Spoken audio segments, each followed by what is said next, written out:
You'll recall that many moons ago, a Secretary of State asked Dame Christine Beazley, the previous Chief Nursing Officer for England, to half MRSA and then to go on to do the same for C. difficile.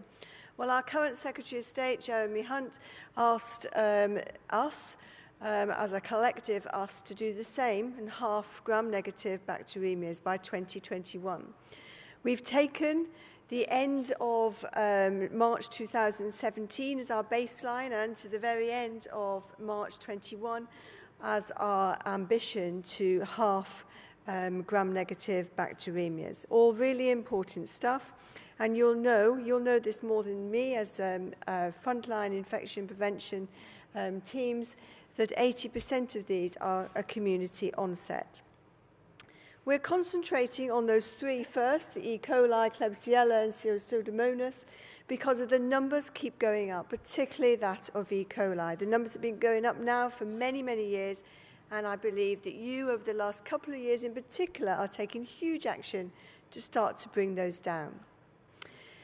Now, that's just a reminder that these are around patients. These are around people that have these infections. The numbers of in MRSA are 1.4 in every 100,000, going up to 73 in every 100,000 for E. coli. Huge numbers of people that are being affected by these bacteremias. You'll know this, it's regular information that you guys see. I wanted just to raise just 3 points on this. If we do nothing else, if we target nothing else in this, it's about the elderly, that middle risk of males more than female even, but the elderly, most of it, of course, is in community onset, and, of course, with the UTIs. So if we do nothing else, we concentrate on those three areas, we'll make some huge difference for what we need to be doing. So the programme objectives, it was, yes, to learn from each other. There's some great examples. We've heard some examples this morning with sepsis, prescribing, AMR, news, all across England and beyond. So it's how do we gain the benefits, the excellence of practice that you're currently doing and spreading that. So there is a resource package that has been developed. We asked also to extend the mandatory surveillance for Klebsiella and Pseudomonas as well as E. coli, and that has been done. Over 1,000 of you across England have joined us in our 5 PIN events, which have been fantastic, and we've been working across all the system leaders to do this. So what has been achieved, I've covered part of that right now. One of the things on that third bullet point, as we've talked about, is that the risk factor data is not mandated. Some of you are doing it, and those people that are doing it are starting to get some real insights about what is the cause factors. How do we absolutely go back to prevention? There is a debate going on about whether we mandate doing the risk factor work. That is going to be a big burden for you to do, and that's why we're having some considerations. Your views on that would be helpful. Whether we mandate it just to do for 1 quarter to give us some information, we don't know, but it's one of the things that I could do with your advice on, either via Twitter or via email, or come and just talk to me later. We've been out and about around the country. We've also, with the help of Susan Hopkins in PHE and her colleagues, with Mark Wilcox, who's also supporting us, started to define, or we have defined, the healthcare-associated gram-negative in terms of the definition for it. These are some of the events, and the reason I wanted to show you this was that it's been co-designed by you. It's not us in a little black room with our hoods on devising this. It's actually you guys helping us work this through. So if there's more improvements, any corrections we need to make in the improvement resources that we've got, tell us, and we will look at it. Now, this is what we wanted you to really concentrate on, this healthcare associated. It's A and B that we want to look at. There's 32,038 cases is our estimated number of gram-negatives. We want to half that. So it is the hospital and the community onset, but it is only the healthcare associated that we want to tackle, because we think that we're able to do that. Some of the work that has been done as well with our fabulous economic teams in the old monitor part of NHS Improvement has done the financial case for action. This is something that if I was in your position, I'd be using. You can put in your figures, your activity numbers, and you can come out with the pound signs that are potentially for savings. It's really important a tool for you to be able to convince some of your executive colleagues, perhaps your director of finance colleagues in particular. But the most important part of this is about patience. It's what we can do collectively across all of our professional disciplines to reduce the amount of harm and excess deaths for patients. So this is a very simple chart for me, which is if we do nothing, these figures, these numbers of patients affected by E. coli are going to continue. This is a chart then that shows for us that we're starting to make some inroads collectively. Until April 2017, we saw a 6 to 8%. I know some of our colleagues this morning said 10%. One of the things we absolutely need to get is one state of the truth, one group of figures that we all align to. But at the moment, it's anywhere between 6, 8 and 10%. If we had done nothing, it would have carried on increasing. It's good to see that we've started to see for the very first time for us to be reducing. The level of increase is reducing, but also we've reduced below last year's number as well. But we're way below, we're way above, we're way further away than where we need to be for our trajectory for 2018 and onwards. So we've got much more to do, but it is more complex.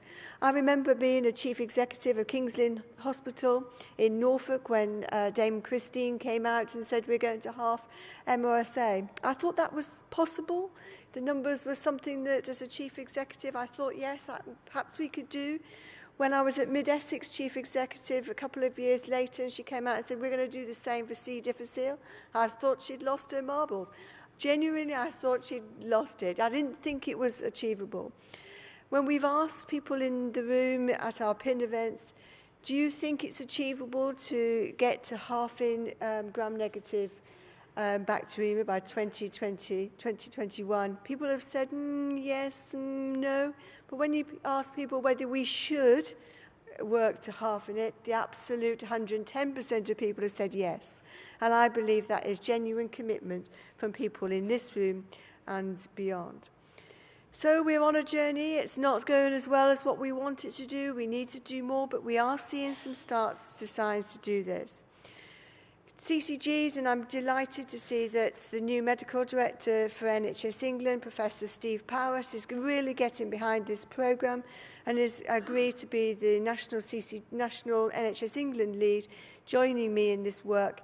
And I'm really pleased that we're able to deliver together through CCGs, through providers across England, something I hope that we'll get to where we need to for patients. One of the things that's really important as well is that we've been working with other ALB colleagues like the CQC.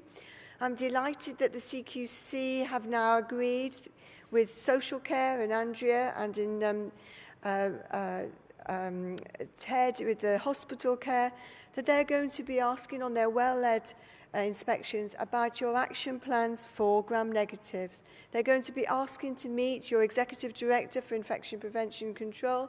I'm delighted that the CQC are going to be asking as part of their inspection regime about gram-negatives. I believe, therefore, we'll see boards really getting to grips with this in the same way that they did with MRSA and C. difficile. Perhaps we've lost a bit of ground over the last couple of years as MRSA and C. difficile have been such a success, they've been so well under control, that perhaps boards have just been looking at MRSA and C. difficile and not some of the up-and-coming infections like E. coli. We're asking you, we're asking boards, we're asking the CQC to make sure organisations, whether that's CCG or indeed acute and community and mental health trust, so what plans have a board seen? Have boards seen a paper on MRSA, C. difficile and gram-negatives, so making sure that all infections are being reviewed by boards.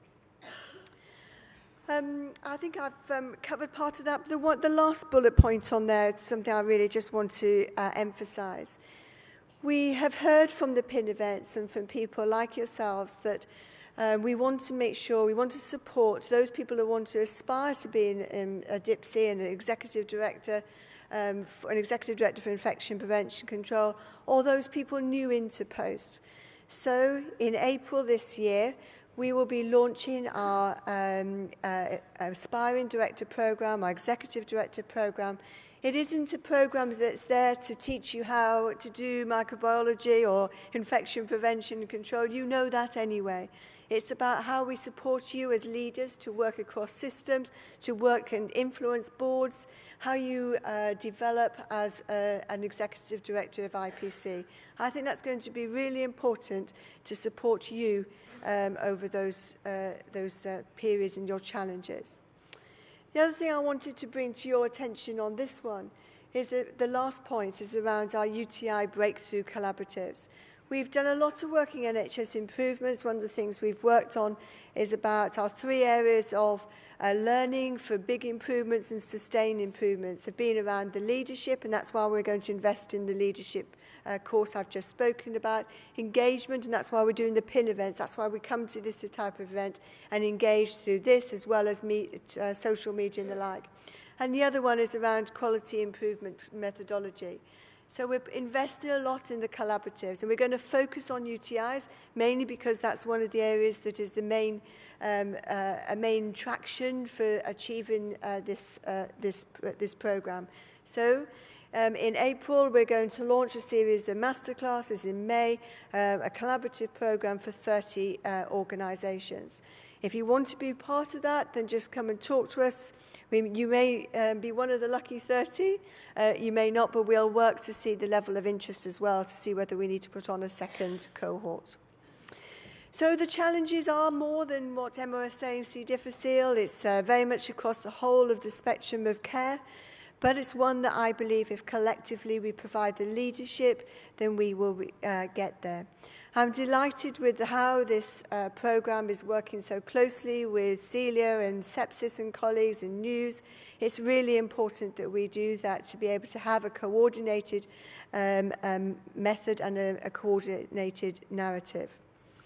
So these are my contact details, and Linda and Gavin, but you'll know also that Mark and Susan are around to support. Please engage with us. Please tell us where we're getting it right. Please tell us where we're, more importantly, what we need to do more to support you. We're there to do that. You can get that's my email address, but you'll get me on Twitter as well. So please engage with us so that we can make an improvement for our patients and our public that we serve. Thank you very much, ladies and gentlemen. Have a great afternoon.